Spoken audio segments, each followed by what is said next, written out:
yes, I'm going to start. We are going to talk about how to communicate in the digital world because the communications have changed a lot in the last 20, 25 years with all the digital channels that we have. But first, I'm going to introduce myself. I'm Gemma Rubio Rodrigo. I'm the founder of Define, where I help people to improve, people and companies to improve their online communication and their strategy. So yes, we need to know that everything we do, we are communicating everything. So for instance, the way we talk, the way we walk, the clothes we wear, the way we talk, the fast. I talk really fast, I know. So this is one thing that is my characteristic, but it's not only that. When we communicate online, sometimes we cannot see that. Because when we communicate offline, we have many ways to communicate. The body language is 55% of the communications, the tone of the voice is 38%. But when we communicate online, this change because, well, now I'm doing a video and you can see more or less who I am. But most of the time we just write or send images. And then the way of communicating changed a lot because, for example, if you enter to an event and you go to a networking event, for example, and you say hello, people don't only hear your hello, they see your body language. They see if you are smiling, if you are approaching them and shaking the hands. So the communication is a whole. If you go and you say hello and you go to a corner, they can see that you are an introvert or you don't like to communicate in a friendly way. So they can have an idea with everything. But when you do it online, they can, if you have a video, they can see a little of your face. But if you don't have a video, it's only what you say and how you say it. So it's completely different. So we need to take into account when we are going to communicate online, because otherwise we can create confusion in our customers. So in online, it's really important what we say and how we say it. But it's more important what we say, because it depends the words that you use, people can feel good or bad. Because we need to take into account that we don't know the feelings and the way of being of the people that are listening to our message.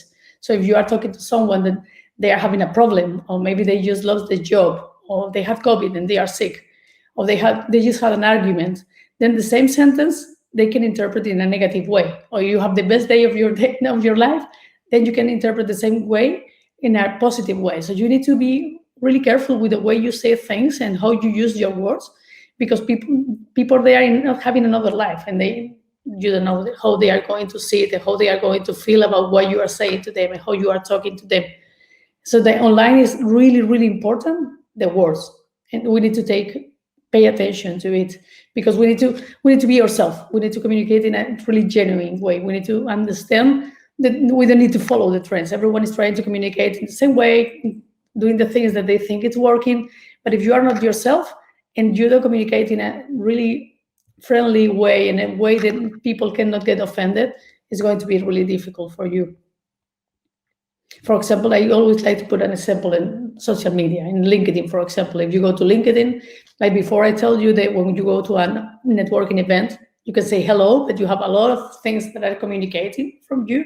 When you go to LinkedIn, for example, if you send a message to someone that you just connect and say hello, they will be confused. They will be like, okay, and now what do you want to say? What do you want? So it will be confusing to people. So you need to introduce yourself and to explain what do you want, how do you want to reach the people, why is the aspect that you want to share with them.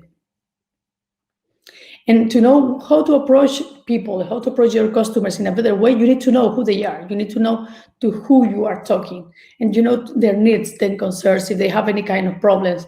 You need to know it's not only that, you need to know the situation in the world. For example, during the COVID, the way of communicating was different, because some people were having problems. They were having people sick in their family. They were having a situation that it was a little bad, to say in some way. So you need to communicate in a way that you don't make them feel worse.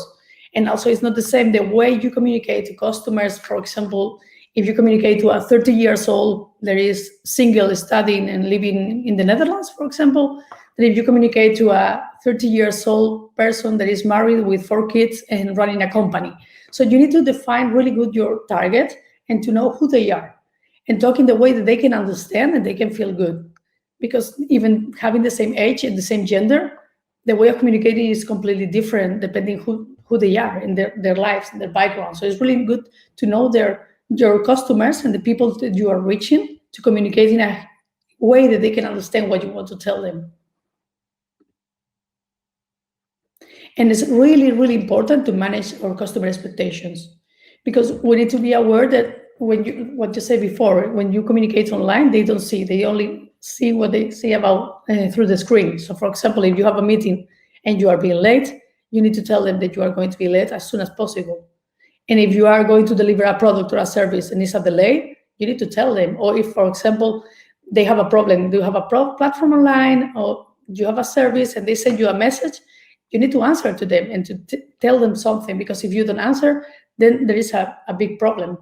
Because the brand experience is the most important, even before the product or the service, how they feel with your brand, if they can trust you. If they don't trust you, they are going to move and they are going to talk with other company or with other one that provide the same service that you, but that they can trust. And they know that when you send a message, you are there for them.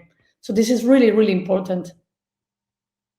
And people, another aspect that we need to have into account is the people, when we in general, our brain thinks as we are talking face-to-face, when we are sending messages through LinkedIn, WhatsApp, or even in a e-commerce.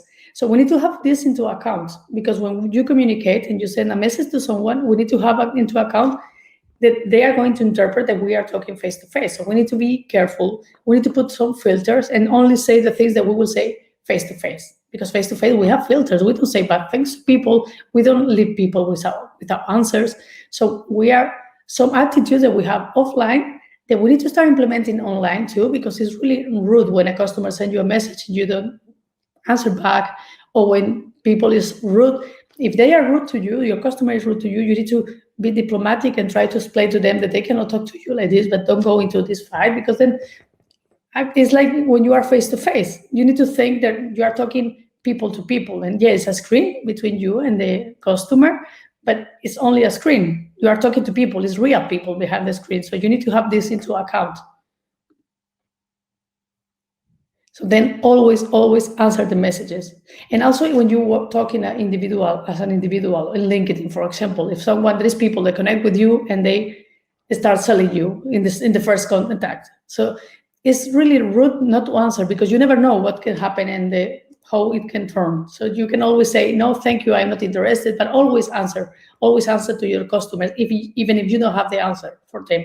If you are a developer and you have a problem with your product and the customer tell you that they have a problem, you can tell always, no, we don't have the solution yet, but as soon as we have it, we will let you know. And at least they know that you listen to them and you are there for them. So it's really important to answer to people online. And then when you communicate inside your product, it's also really important to put yourself in your customer's shoes, because we need to understand that, well, now people is getting more used to digital because of the COVID. We need to use technology, and people start working more with technology and online, but not everyone is used to technology, and people, it's really difficult to say, I don't understand, or it's difficult for me, because everyone sells the product like it's so easy.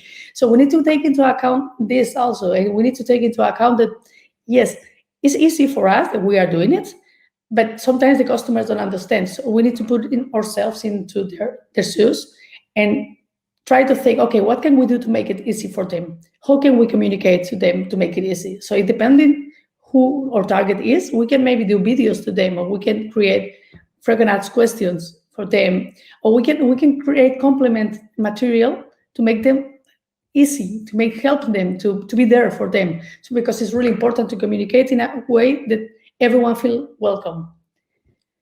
So yeah, this is the main areas that I wanted to tell you. So thank you very much for joining me, and I hope this is useful for you.